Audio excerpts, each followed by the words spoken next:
बिस्मिल्लाहिर्रहमानिर्रहीम। अस्सलामुअलैकुम viewers, welcome to my YouTube channel cooking with Hifsa. आज हम बना रहे हैं गुड़ का शरबत। तो सबसे पहले हम लेंगे तुख्म बलंगा। तो मैंने यहाँ पे तुख्म बलंगा या बैसिल सीड्स के जो है 2 टीस्पून लिए हैं। इन्हें हम तकरीबन आधे घंटे के लिए भिगो के रख देंगे पानी डालकर, जब तक कि इनका वॉल्यूम जो है वो बढ़ नहीं जाता, वॉल्यूम इंक्रीज़ नहीं हो जाता।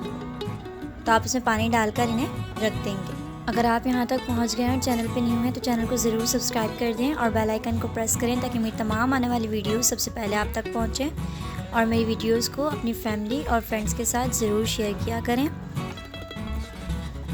तो अब हमने इसे भिगो के रख दिया है। मैंने यहाँ पर लिया है 250 ग्राम या 1 पाव गुड़, और इसे इस तरीके से तोड़ दिया है छोटे छोटे पीसेस में। अब आप किसी भी जग में 250 ग्राम या 1 पाव के बराबर गुड़ ऐड करेंगे, और अब हम इसमें ऐड करेंगे 1 लीटर पानी।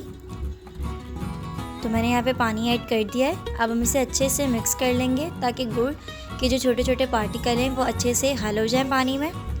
तो आपने इसे अच्छे से हल कर लेना है। अगर आपको और भी दूसरे ड्रिंक्स, दूध soda, milk shake, mint margarita और दूसरे ड्रिंक्स की रेसिपीज़ चाहिए तो वो चैनल पे मौजूद हैं। आप चैनल पे जाके ड्रिंक्स की प्लेलिस्ट को ज़रूर विज़िट करें। तो अब हम इसे अच्छे से हल कर लेंगे। तो यहाँ पे हमारा गुड़ जो है वो डिज़ोल्व हो गया, अच्छे से हल हो गया है। अब हम इसमें ऐड करेंगे तुख्म बलंगा जो कि हमने भिगो के रख दिया था। तो देखें ये जो अपने वॉल्यूम में जो है वो इंक्रीज़ हो गया है।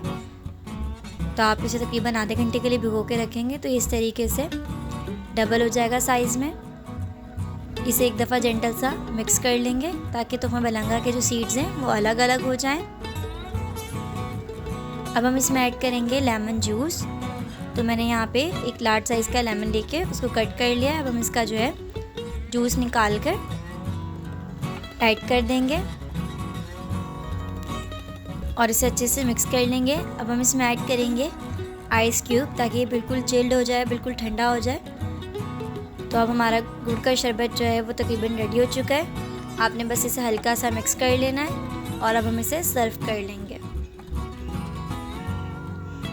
तो 2 प्यारे प्यारे से ग्लास लेके आप इसे सर्व करें। जब भी इसे सर्व करें तो ज़रूर ठंडा करके सर्व करें। ये गर्मियों के लिए बहुत अच्छा है, गर्मियों में आप इसे ज़रूर इस्तेमाल करें।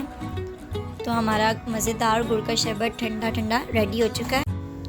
अगर आपको ये शरबत की रेसिपी गुड़ का शरबत पसंद आया है तो वीडियो को लाइक, शेयर और कमेंट करें। अगर आप चैनल पर न्यू हैं तो चैनल को ज़रूर सब्सक्राइब करें। इंशाअल्लाह आपसे बहुत जल्द एक नई रेसिपी के साथ मुलाकात होगी।